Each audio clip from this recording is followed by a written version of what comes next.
Bonjour à tous. Thomas Sowell est un économiste et essayiste politique, né en 1930, qui a grandi à Harlem, un des quartiers défavorisés de New York pendant la ségrégation. En tant qu'adulte, il a vécu la période des mouvements des droits civiques. Ancien professeur à l'université d'Harvard, dont il est diplômé, j'ai déjà parlé de deux de ses livres sur la chaîne, Basic Economics et A Conflict of Vision. Aujourd'hui, je vous propose une adaptation d'une conférence sur la justice sociale qu'il a donnée le 1er novembre 1999.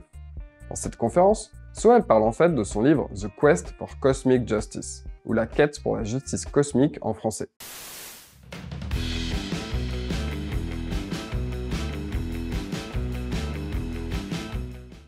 Thomas Sowell a écrit ce livre dans le but de chercher à limiter les quiproquos et confusions qui peuvent arriver dans des discussions autour de la notion de justice. Pour lui, il faut distinguer deux formes d'utilisation du mot justice dans la langue anglaise, et c'est tout aussi valable en français. I guess the first thing to do is to define what cosmic justice is as distinguished from whatever other kind of justice we may be familiar with. Traditional justice, I guess we can summarize, at least in the American tradition, as applying the same rules and the same standards to everybody. Cosmic justice is very different. It means equalizing the prospects of everybody.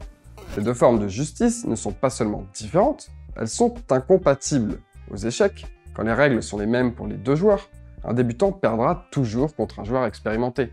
Cependant, avec un handicap suffisamment fort imposé sur le joueur expérimenté, il est possible de rendre le résultat de la partie aléatoire et donc d'égaliser les perspectives de victoire. Vous pouvez alors préférer la première définition ou la seconde en fonction de ce qui vous semble le plus juste. But the one thing you cannot do is pursue the two things simultaneously, or rather you cannot successfully do that. Une des raisons est la différence de moyens requises pour l'une et l'autre forme de justice. La justice traditionnelle, qui traite les gens de la même manière, coûte peu et peut être produite en masse. Un livre de loi pour tout le monde, un juge pour des dizaines ou centaines de cas par an. Pour avoir une bonne justice sociale, où les perspectives de gains sont équivalentes pour tous, il faut beaucoup plus de gouvernement, avec un arbitrage qui doit intervenir pour déterminer en tout temps la légitimité des résultats. Le but étant d'avoir, en fonction des capacités et possibilités de chacun, une égalisation des chances de réussite. Prenons un exemple. En boxe, un combat est équitable ou juste par les règles standards quand les deux combattants font partie de la même catégorie de poids. Peu importe si l'un des deux boxeurs est bien meilleur ou plus expérimenté que l'autre. Un combat équitable avec les règles de la justice cosmique ne peut l'être que si et seulement si les probabilités de gagner des deux boxeurs sont les mêmes. La solution étant de favoriser le moins bon boxeur et ou de défavoriser le meilleur. Il faut donc plus d'intervention d'un tiers. John Rawls has sort of summarized and epitomized these two differences. He distinguishes what he calls fair equality of opportunity from merely formal equality of opportunity. Traditional justice or fairness by Rawls' standards means simply that people are judged by the same rules. But genuine equality of opportunity, as he calls it, cannot be achieved by this method. Instead, he says, undeserved inequalities call for redress. And obviously someone must have power in order to do that redress.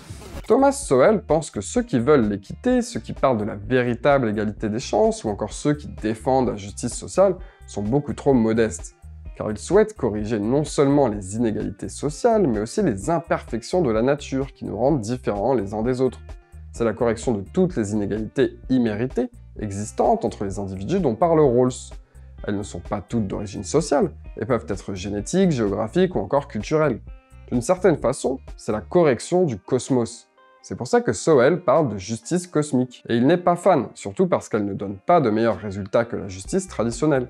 En effet, d'après lui, cette justice cosmique, dans le cadre éducatif des États-Unis à la veille de l'an 2000, n'est par exemple pas bénéfique aux étudiants. Whenever I hear the notions of fairness in education, I think back to my own education. And I think, thank God my teachers were unfair to me when I was a kid growing up in Harlem. One of these teachers was a lady named Miss Simon, who belonged to what might be called the General Patton School of Education. I cannot even imagine that Miss Simon gave a moment's thought to my self-esteem. Every word that we misspelled in her class had to be written 50 times, not in class, but as part of our homework, and there was always plenty of other homework. from her and other teachers. And so you misspelled 4 or 5 words and you had quite an evening ahead of you. Very little chance of listening to the Lone Ranger. Now, was this fair in Rawlsian terms? And the answer is no. Like many of the children in Harlem at that time, I came from a home where nobody had gone beyond elementary school. I still remember what a big fuss was made when I was promoted to the 7th grade because I'd gone further than anyone else. In later years when I graduated from Harvard, there was no such fuss. They expected me to. But fairness was never an option. There was nothing that Ms. Simon or anybody else could do about the fact that we came from homes where we did not have books and magazines, and we were not as familiar with those words as people from other neighborhoods might have been. So that was never an option. Nothing that schools could have done would have changed that. It would have been an irresponsible self-indulgence for them to have pretended to make things fair. If there's anything worse than unfairness, it is make-believe fairness. C'est cette éducation injuste qui ne tenait pas compte des problématiques qu'il pouvait avoir, qui, en dépit d'un arrêt du lycée, a pu lui permettre de rentrer à Harvard et devenir l'académique qu'il est encore aujourd'hui. Et tout ça avant la discrimination positive. Je reviendrai probablement sur le sujet de la discrimination positive de manière exhaustive dans une autre vidéo, car Thomas Sowell s'y est toujours opposé, principalement parce que les effets étaient davantage bénéfiques aux politiciens qui les proposaient et aux discriminés positivement déjà privilégiés qu'aux défavorisés censés être aidés. Ces derniers servent simplement de mascotte à vertu et leur sort n'a pas vraiment d'importance. Les défenseurs de la justice cosmique ne sont pas vraiment préoccupés du résultat de ce système éducatif, par exemple, sur les perspectives mesurables des défavorisés. Now, the primary purpose of mascots is to minister, to symbolize something that makes other people feel good. The actual fate of the mascot himself is seldom a major consideration. L'argument que fait Sowell n'est pas contre l'égalité réelle ou la justice réelle, car quasiment personne n'est contre. L'argument, c'est que dans beaucoup de situations, cette égalité réelle ou cette justice réelle est impossible, et qu'essayer tout de même de la mettre en place a des coûts énormes, peu de chances de réussir, et souvent des effets dangereux. Par exemple, aucun mouvement communiste de par le monde s'est créé parce qu'il voulait établir des goulags, des polices secrètes ou faire des génocides. Les communistes voulaient tous obtenir, et veulent d'ailleurs toujours, enfin je l'espère, une forme de justice sociale, ou comme ils aiment tant à le dire, la liberté réelle, la justice réelle et l'égalité réelle. Mais ce qui s'est passé au XXe siècle montre bien les coûts et les effets terribles que cela peut avoir. C'est probablement une des raisons qui conduit la plupart des gens à avoir une conception de la justice traditionnelle qui est majoritaire en Occident. Ceux qui lui préfèrent la justice cosmique usent alors de subterfuges ou déforment la réalité pour convaincre la majorité de changer d'avis. Ils ne le font pas forcément intentionnellement et peuvent le faire par ignorance ou négligence, mais leurs exagérations sont légion. As Joseph Schumpeter once said, the first thing a man will do for his ideals is lie. Par exemple, bien que l'Occident soit un refuge réel pour les immigrés fuyant n'importe quelle forme de persécution, pour certains occidentaux, c'est en même temps un patriarcat impitoyable, un fief du racisme mondial ou une coalition de pays homophobes et transphobes. Si c'était vrai, pourquoi vouloir accueillir des réfugiés dans le but de leur donner de meilleures perspectives? Mais ce n'est pas tout. The next thing he will do, and this is my addendum, is character assassination. La diffamation est l'arme favorite des défenseurs de la justice cosmique. Ils l'utilisent face à ceux qu'ils considèrent être leurs adversaires, car comment serait-il possible de ne pas vouloir de cette justice? Comment ne pas voir que la justice traditionnelle est injuste et crée ou au moins entretient les inégalités? Ceux qui la préfèrent à la justice cosmique ne peuvent qu'être de droite réactionnaire, probablement racistes et xénophobes, sûrement homophobes et transphobes, et sans aucun doute validistes. J'exagère un peu, mais ne voyons-nous pas souvent ce comportement sur les réseaux notamment? Le plus dérangeant est que cette stratégie n'améliore en rien la situation de la justice réelle, car les adversaires de la justice cosmique ne sont pas les seuls impactés par cette diffamation. C'est aussi la société dans sa globalité qui en fait les frais, car ces accusations diffamatoires deviennent des repoussoirs à l'envie de prise de parole publique pour les plus nuancés. Et la perte de nuances dans les discussions d'ordre politique est une perte sèche pour tous. Mais ce n'est pas tout. Les justiciers cosmiques sont aussi des victimes. In a sense, the people who are caught up in the vision of cosmic justice are also victims. Because once having demonized other people, they really cannot go back to square one and re-examine the evidence. and find out whether what they've been advocating has been producing the results they want or producing totally different results. And so they're locked into the vision. They have too much of a stake in it to ever think about doing something different. I have a chapter in the book called The Tyranny of Visions, about how the vision becomes more real to people than any empirical reality. Tout le monde fonctionne par modèle. Ces modèles ou visions peuvent avoir une légitimité, ce n'est pas la question. Mais comme on l'a vu dans une précédente vidéo sur le conflit de vision, elles ne sont que partielles et incomplètes.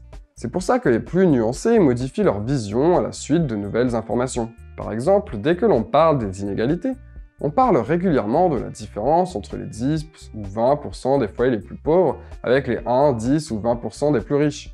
Le patrimoine ou le revenu des pauvres étant mis en face du patrimoine ou du revenu des riches. Mais ces catégories sont des abstractions complètes de l'esprit. For example, there's a great deal of talk about income distribution. And you might think that this is talk about income distribution among people. It's not. It's talk about income distribution among abstract statistical categories. We're constantly hearing how the top 20% of the American income earners, households, make X times as much as the bottom 20%. But these are not people. In terms of people, there are 39 million people in the bottom 20%. There are 64 million people in the top 20%. These are not percents of people, these are percents of households. And households vary with income, with race, with time, and with all sorts of other variables. We hear talk about the rich and the poor. What amazes me is how seldom they define what that means. Les modèles qui sont tirés d'abstractions ne représentent pas la réalité complexe de la vie des gens en chair et en os.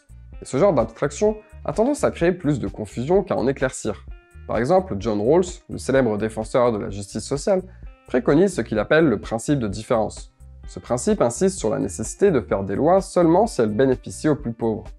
Le problème de ce genre de principe, c'est qu'aux États-Unis notamment, les gens ne restent pas pauvres toute leur vie. Je fais une toute petite parenthèse ici pour vous dire que j'apprécierais, et vous aussi j'imagine, utiliser des données françaises. Mais il s'avère que je n'ai pas trouvé de jeu de données équivalent à celui-ci. Donc si quelqu'un en a, ou peut me mettre en contact avec quelqu'un qui en aurait, n'hésitez pas à me le faire savoir. En tout cas, aux États-Unis, les pauvres ont tendance à ne pas le rester. A study was done some years ago showing that at the end of 8 years, more of the people who were in the bottom 20% at the beginning were now in the top 20% than remained in the bottom 20%. So you have this enormous turnover of people in these brackets, and yet the discussions of income distribution are always discussion of the relationships among those brackets, not among flesh and blood people. I think most of us, if every millionaire in America went broke and was immediately replaced by someone in poverty who became a millionaire, most of us would consider that to be quite a redistribution of income. The way the numbers are used, that would be no redistribution at all, because the brackets would have the same relationship to each other as before. And they're talking about the brackets, not about the people who are moving among these brackets. Les pauvres en tant que classe ne sont qu'une abstraction, et une abstraction qui ne témoigne même pas de la réalité d'une vie humaine. Les pauvres ne restent pas tous pauvres, et de même les riches ne restent pas tous riches. Un des facteurs les plus importants pour déterminer l'appartenance à un décile plutôt qu'à un autre est l'âge de la personne ou du ménage. Dans un système capitaliste, on accumule et donc les aînés sont forcément plus fortunés par construction. Mais en plus de ça, ils accumulent aussi compétences et savoir-faire qui valorisent mieux leur travail. Chaque personne commence statistiquement avec peu, pour finir statistiquement plus riche. Alors comme le dit Thomas Sowell, il ne fait aucun doute qu'un monde dans lequel prévaudrait la justice cosmique serait un monde meilleur qu'un monde limité à la justice traditionnelle. Cependant, c'est une chose de pester contre le destin, mais personne ne devrait confondre cela avec une critique sérieuse de la société existante, et encore moins une base pour en construire une meilleure. Mais la question la plus importante est toujours comparée à quoi? Et je vais laisser Thomas Sowell conclure. That's the question the economists always ask. Compared to what? I mean, there's a story that a friend in the economist ran into a friend in the street, and his friend said, "How are you? How's your wife?" And he said, "Compared to what?" So, nothing is easier than to prove that something human has imperfections. I'm amazed how many people devote themselves to that task. C'était PH, merci d'avoir suivi cette vidéo jusqu'au bout. Si elle vous a plu, n'hésitez pas à mettre un pouce et à la partager. Commentez si vous le souhaitez, abonnez-vous pour ne pas rater la suite. Moi je vous dis à la prochaine, ciao.